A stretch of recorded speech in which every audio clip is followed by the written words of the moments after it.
बिस्मिल्लाहिर्रहमानिर्रहीम अस्सलाम वालेकुम। उम्मीद करती हूँ आप सब खैरियत से होंगे। लास्ट टाइम हमने इसके एक्सरसाइज 1 के 5 क्वेश्चंस कर लिए थे। आज हम इसका करेंगे क्वेश्चन नंबर 6 एंड 7 ड्रॉप कर दूँगी। अब देखिए क्वेश्चन नंबर 6 में हमें क्या चीज़ दी हुई है कि ये दो मैट्रिसेस हैं जो आपस में इक्वल हैं और हमने a b c x y z की वैल्यूज़ फाइंड आउट करनी है। ठीक है, अब एक दफ़ा हम फिर रिपीट कर देते हैं। दो मैट्रिसेस आपस में इक्वल कब होते हैं? जब उनकी हर एक करस्पॉन्डिंग वैल्यू आपस में इक्वल हो। इसकी फर्स्ट वैल्यू इसकी फर्स्ट वैल्यू की इक्वल हो, इसका सेकंड एलिमेंट इसके सेकंड एलिमेंट की इक्वल हो। ठीक है, तो हर एक करस्पॉन्डिंग एलिमेंट आपस में इक्वल होने चाहिए। ठीक है, तो अब हमें गिवन है कि ये दोनों मैट्रिक्स आपस में क्या है? इक्वल है। इक्वल है इट मीन्स इसकी हर एक करस्पॉन्डिंग एंट्री हर एक करस्पॉन्डिंग एलिमेंट आपस में इक्वल होगा। अब इसकी पहली एंट्री क्या है? x प्लस 3 और ये इक्वल किसके है? इसकी फर्स्ट एंट्री का, दैट इज 0। अब यहाँ से हमें x की वैल्यू इजीली मिल सकती है ना? कैसे मिलेगी? अब देखें x प्लस 3 है तो x को हम अकेला कैसे करेंगे? अगर हम दोनों तरफ 3 को सब्ट्रैक्ट कर दें। ठीक है, दैट इज हम क्या करेंगे? x plus 3 minus 3 equals to 0 minus 3, ये 3 से कैंसिल और 0 माइनस 3 करेंगे दैट इज माइनस 3। तो सबसे पहली चीज़ हमें मिल गई, x की वैल्यू हमें मिल गई ना। अब नेक्स्ट हमें क्या चाहिए? अब हम देखते हैं इसकी सेकंड एंट्री किसके इक्वल है। ठीक है, तो इसकी सेकंड एंट्री या सेकंड एलिमेंट क्या है? z प्लस 4 और वो किसके इक्वल है? 6 के इक्वल। ठीक है, अब इसमें हम लोग क्या करेंगे? दोनों तरफ 4 को सब्ट्रैक्ट कर देंगे। तो z is equals to 6 minus 4 हम डायरेक्टली भी कर सकते हैं कि अगर इस तरफ एक एलिमेंट ऐड हो रहा है, जब वो इक्वलिटी के दूसरी तरफ जाता है तो वो सब्ट्रैक्ट हो जाता है। यहाँ पे प्लस 4 था तो यहाँ पे माइनस 4। तो z is equals to 6 minus 4 कितना होता है? 2। तो z की वैल्यू भी हमें मिल गई है। ठीक है, अब नेक्स्ट हम देखते हैं इसकी थर्ड एंट्री किसके इक्वल है। थर्ड एंट्री क्या है? 2y माइनस 7 और ये किसके इक्वल आ रहा है? 3y minus 2। अब इसमें हम लोग क्या करेंगे कि जो वेरिएबल्स हैं उनको हम इकट्ठा कर देंगे और जो कॉन्स्टेंट्स हैं उनको इकट्ठा कर देंगे। तो इससे अब इससे क्या चीज़ बन रही है? हमने इसमें क्या काम करना था कि इसके सारे वेरिएबल्स को इकट्ठा करना था और कॉन्स्टेंट्स को इकट्ठा करना था। अब अगर हम देखें तो ये ये जो वेरिएबल है ये बड़ा है क्योंकि ये 3 टाइम्स वाई है और ये वाला 2 टाइम्स वाई है। तो हम लोग इस वाले को इस तरफ लेके जाएंगे। ठीक है, यानी कि हम लोग दोनों तरफ 2y को सब्ट्रैक्ट करेंगे। ये किसके इक्वल आ जाएगा? 3y माइनस 2y माइनस 2, ये वाला कैंसिल। तो यहाँ पे क्या चीज़ बच जाएगी? Minus 7 is equals to 3y minus 2y कितना होता है? y होता है, y माइनस। अभी इसमें हमने क्या करना है कि हम लोग जो कॉन्स्टेंट्स हैं उनको भी इकट्ठा करना है। तो हम लोग दोनों तरफ क्या कर देंगे? 2 को ऐड कर देंगे। तो minus 7 plus 2 equals to 5 minus 2 plus 2, ये वाला 2 से कैंसिल। तो पीछे क्या बचा? माइनस 7 प्लस 2 कितना होता है? माइनस 5 इक्वल्स टू वाई या फिर वाई इक्वल्स टू माइनस 5, क्योंकि अगर ये चीज़ इसके इक्वल है तो हम इसको भी इसके इक्वल लिख सकते हैं। अब एक्स की भी वैल्यू आ गई, जेड की भी आ गई और वाई की भी आ गई। अब हमें किस दो की चाहिए? ए बी और सी, सॉरी 3 वैल्यूज़ की चाहिए। ठीक है, 3 वेरिएबल्स की वैल्यूज़ हमने फाइंड आउट कर लिया। अब हम लोग क्या करेंगे? अब हम नेक्स्ट एंट्री को देखते हैं। तो नेक्स्ट एंट्री इसकी भी माइनस 6 है, इसकी भी माइनस 6 है, इसकी a माइनस 1 है। यहाँ पे वेरिएबल इन्वॉल्व है तो डेफिनेटली हम लोग वेरिएबल को यूज़ करेंगे। तो क्या चीज़ आ रही है? a minus 1 is equals to minus 3। अब देखें वेरिएबल पॉजिटिव है और इसको हमें यहाँ वहाँ करने की ज़रूरत नहीं है। तो हम लोग क्या करेंगे? कांस्टेंट पे काम करेंगे। दोनों तरफ हम कांस्टेंट को ऐड कर देंगे और ये कांस्टेंट क्या है? 1। तो दोनों तरफ 1 को ऐड कर देंगे। Minus 1 plus 1 equal to minus 3 plus 1। तो यहाँ वाला कांस्टेंट कैंसिल आउट हो जाएगा। पीछे हमारे पास क्या चीज़ बचेगी? a is equal to minus 3 plus 1 कितना होता है? माइनस 2। अब a की भी वैल्यू आ गई है हमारे पास। अब क्या बचा है? b और c बचा है। ठीक है, तो अब अगर देखें ये वाली एंट्री किसकी इक्वल है? 0 is equal to 2c plus 2। 0 is equal to 2c plus 2, यहाँ से हमें c की वैल्यू मिल सकती है ना। अब देखिए इसमें हम लोग क्या करेंगे? पहले तो कांस्टेंट को इस तरफ लेके आएंगे। ठीक है, यानी कि दोनों तरफ हमने कांस्टेंट को सब्ट्रैक्ट कर देना है। तो माइनस 2 तो 2c प्लस 2 माइनस 2, ये वाला कैंसिल। पीछे क्या बचा? Minus 2 equal to 2c। अब इसमें हम क्या काम करेंगे? अभी हमारे पास क्या चीज़ आई थी? Minus 2 equals to 2c। अब इसे हम लोग कैसे निकालेंगे? देखिए हमें सिंपल क्या चाहिए होता है? वेरिएबल चाहिए होता है। अब जब कभी भी आप ये देखिए मैथमेटिक्स का ये रूल होता है कि अगर हमें वेरिएबल सिर्फ चाहिए तो उसके साथ जो कांस्टेंट मल्टीप्लाई हो रहा होता है उस कांस्टेंट को हम लोग क्या कर देते हैं? डिवाइड कर देते हैं। तो हम लोग क्या करेंगे? दोनों तरफ 2 को डिवाइड कर देंगे। इक्वल्स टू 2 से डिवाइड बाई 2, यहाँ वाला 2 कैंसिल, यहाँ वाला 2 भी कैंसिल। 2 1 इज 2, 2 1 इज 2, यहाँ से भी इस तरह कैंसिल हो जाएगा। पीछे क्या चीज़ बचेगी? माइनस 1 इक्वल्स टू c और c is equals to minus 1। अब देखिए हमारे पास सी की वैल्यू पे आ गई। क्या रह गया है? सिर्फ बी रहता है। ठीक है, अब बी के लिए हम लोग नेक्स्ट एंट्री पे जाएंगे। नेक्स्ट एंट्री क्या है? B minus 3 is equal to 2b plus 4। अब सेम पहले वाली चीज़ आ गई है तो इसमें हम लोग क्या करेंगे? कांस्टेंट को इकट्ठा कर देंगे और वेरिएबल्स को इकट्ठा कर देंगे। अब वो हम कैसे करेंगे? अब देखिए ये वाला बड़ा है क्योंकि 2 टाइम्स बी है और ये 1 टाइम बी है, तो हम दोनों तरफ बी को सब्ट्रैक्ट कर देंगे। तो b minus three equal to 2b minus b plus 4, ये वाला भी cancel. Minus 3 equal to 2b minus b कितना होता है? b प्लस 4 हो जाएगा। ठीक है, अब देखिए दोनों तरफ हम लोग क्या कर देंगे? 4 को सब्ट्रैक्ट कर देंगे क्योंकि हमें खाली क्या चाहिए? कांस्टेंट चाहिए, सॉरी कांस्टेंट नहीं वेरिएबल चाहिए। ठीक है, तो कांस्टेंट हम दोनों तरफ सब्ट्रैक्ट कर देंगे। तो minus 3 minus 4 equals to b plus 4 minus 4, ये कैंसिल आउट। पीछे क्या बचा? माइनस 7 इक्वल्स टू बी या फिर b is equals to minus 7। अब सारी वैल्यूज आ गई हैं हमारे पास। अब इनको हम लोग करते हैं वेरीफाई कि हमारी वैल्यूज ठीक है या नहीं। तो वेरिफिकेशन कर लेते हैं। अब देखिए सबसे पहली चीज क्या थी, x plus 3 equals to 0, x plus 3 equals to 0। अब हम यहाँ से देखते हैं कि हमारे पास x की वैल्यू क्या आई थी, -3। हम ये पुट करते हैं इसमें, x की जगह पे -3 प्लस 3 अपनी जगह पे, तो क्या -3 प्लस 3 इक्वल्स टू 0 होता है, बिल्कुल होता है। तो इट मीन्स ये वाली हमारी x की वैल्यू बिल्कुल ठीक थी। नेक्स्ट हम देखते हैं हमारा कौन सा था, z plus 4 equals to 6, z plus 4 equals to 6। तो यहाँ पे z की वैल्यू हमारे पास क्या आई, z इज इक्वल टू 2। तो यहाँ पे हम लोग z की जगह पे 2 पुट कर देंगे, तो 2 प्लस 4 इक्वल टू 6। तो 2 प्लस 4 वी ऑलरेडी नो के 4 प्लस 2 कितना होता है 6, तो 6 इज इक्वल टू 6। ये भी सेटिस्फाई हो रहा है, इसमें हमारे z की वैल्यू भी बिल्कुल करेक्ट है।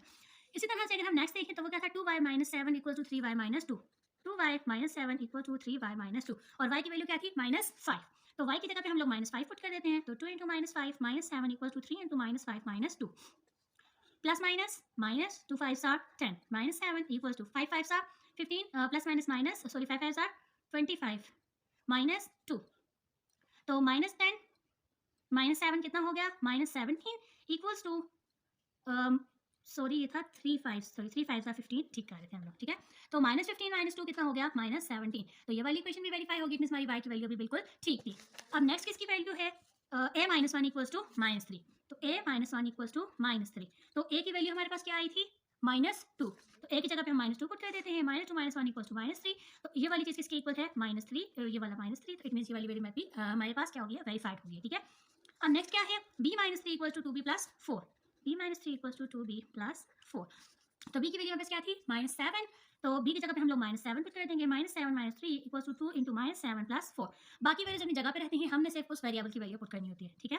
तो -7 - 3 is -10 and plus minus minus 2 7 14 plus 4, तो -10, तो -14 प्लस 4 कितना होता है, -10। ये वाली भी वेरीफाइड हो गई। लास्ट हमारे पास कौन सी रहती है, x y, x भी हो गया, y z a b, c की रह गई। c के लिए ये वाली इक्वेशन थी 2c + 2 इज इक्वल टू 0, ठीक है, ऐसी ही थी। और हम लोग यहाँ पे c की वैल्यू पुट कर देते हैं। c की वैल्यू हमारे पास क्या थी, -1। तो इसकी जगह पे हम लोग -1 पुट कर देते हैं, प्लस 2 इक्वल टू 0। तो 2 plus minus minus 2 - 2 plus 2 equal to 0, -2 plus 2 cancel, तो 0 इज इक्वल टू 0। तो सारे इक्वेशन आपको सेटिस्फाई हो गए, हमने हर एक वेरिएबल की सही से वैल्यू फाइंड आउट की है। अब नेक्स्ट क्वेश्चन हमारे पास फिर इसी तरह का है कि हमें दो मैट्रिसेस आपस में इक्वल दिए हुए हैं और हमने कौन कौन से वेरिएबल की वैल्यू फाइंड आउट करनी है, a b c and d, ठीक है। इन वेरिएबल्स की हमने वैल्यू फाइंड आउट करनी है। अब लेट्स सी हम लोग किस तरह से करेंगे। अब हमें पता है कि जब दो मैट्रिसेस आपस में इक्वल होते हैं तो उसका हर एक एलिमेंट आपस में क्या होता है, इक्वल होता है। तो सबसे पहले हम लोग यही वाला एलिमेंट लेते हैं, इससे हमारे पास 4 इक्वेशंस बन जाएंगे। सबसे पहले हम इसको लेकर चलेंगे, a + b = -1। दूसरी क्या बनेगी, b + 2c = 4।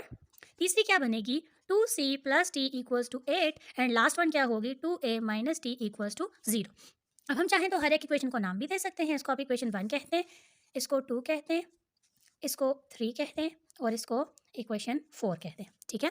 अब हम लोग क्या करेंगे कि हमने अब क्योंकि देखें हर एक जो इक्वेशन है उसमें वेरिएबल सबके अलग अलग है। अब देखें जैसे इसमें a भी है तो इसमें b के साथ c है, इसमें c के साथ d है तो इसमें a के साथ d है। किसी भी दो इक्वेशंस के वेरिएबल सेम नहीं है। अगर किसी भी दो इक्वेशन के वेरिएबल सेम होते तो हम उनको साइमल्टेनियसली सॉल्व कर सकते थे, ठीक है, लेकिन इसमें वैसा काम नहीं है। तो इसमें हम लोगों ने सिंपली क्या करना होगा कि एक इक्वेशन से वैल्यू उठा के दूसरी इक्वेशन में डालनी है, दूसरी इक्वेशन से तीसरी में डालनी है, इस तरह से हमने वैल्यूज फाइंड आउट करते जाना है।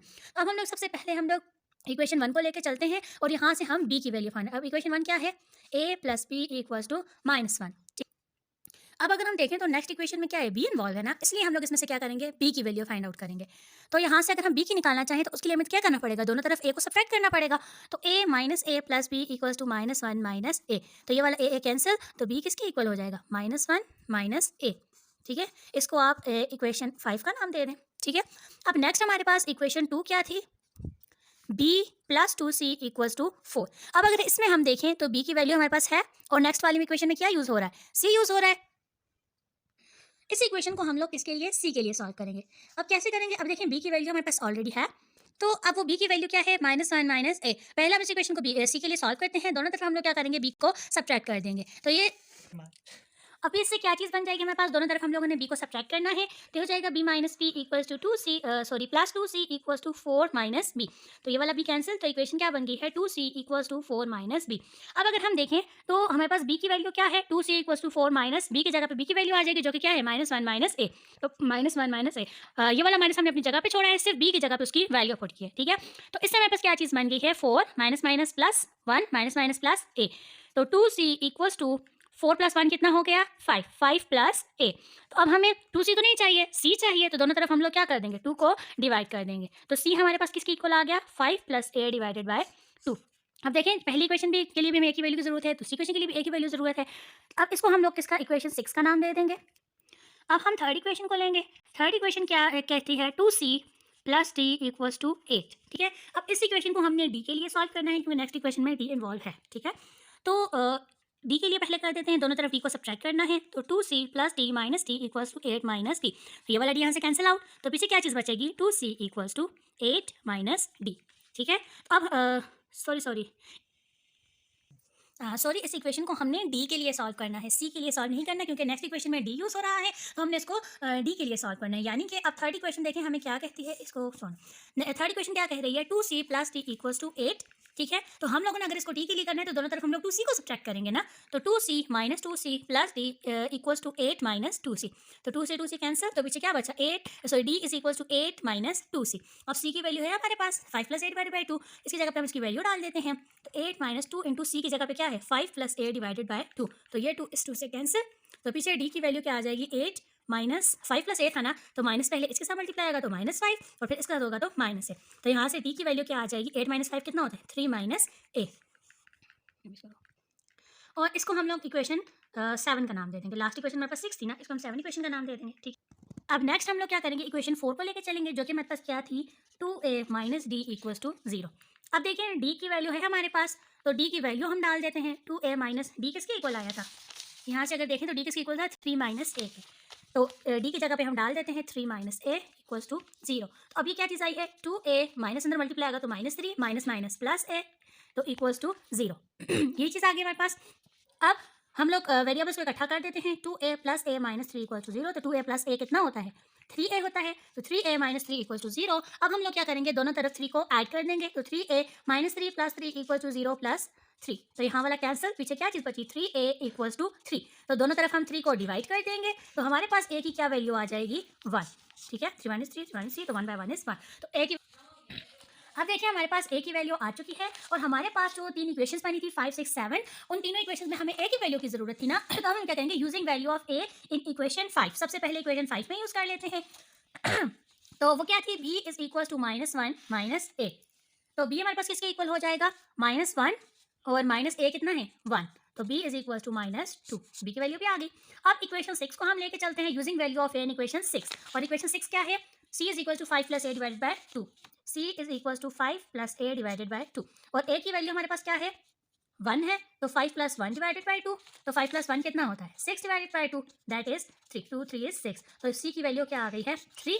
अब हमारे पास लास्ट इक्वेशन है इक्वेशन 7, और इक्वेशन 7 हमें क्या कहती है कि d = 3 - a, which is equal to 3 - a की वैल्यू कितनी है 1, तो 3 - 1 is 2। This means that d = 2। अब चारों वैल्यूज हमारे पास आ चुकी हैं, अब हम इसको वेरीफाई करते हैं कि ये ठीक है या नहीं है। तो सबसे पहले हम इक्वेशन 1 को लेके चलते हैं।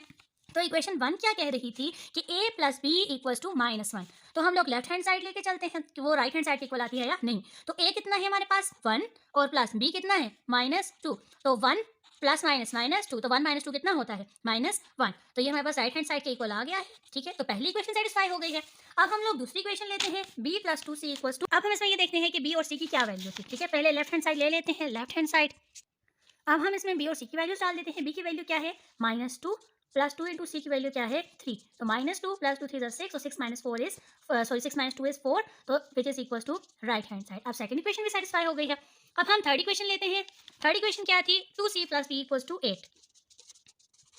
ठीक है, तो अब अगर हम देखें इसमें भी हम लोग लेफ्ट हैंड साइड लेके चलते हैं, लेफ्ट हैंड साइड ली, तो वो क्या आ जाएगी 2c + d। तो यहाँ से हम 2 × c की वैल्यू डाल देते हैं। c किसके इक्वल था 3 प्लस d किसके इक्वल था 2, तो 2 3 = 6 + 2 = 8। तो ये वाली इक्वेशन भी सेटिस्फाई हो गई है। ठीक है, अब लास्ट जो इक्वेशन थी वो क्या थी 2a - d = 0।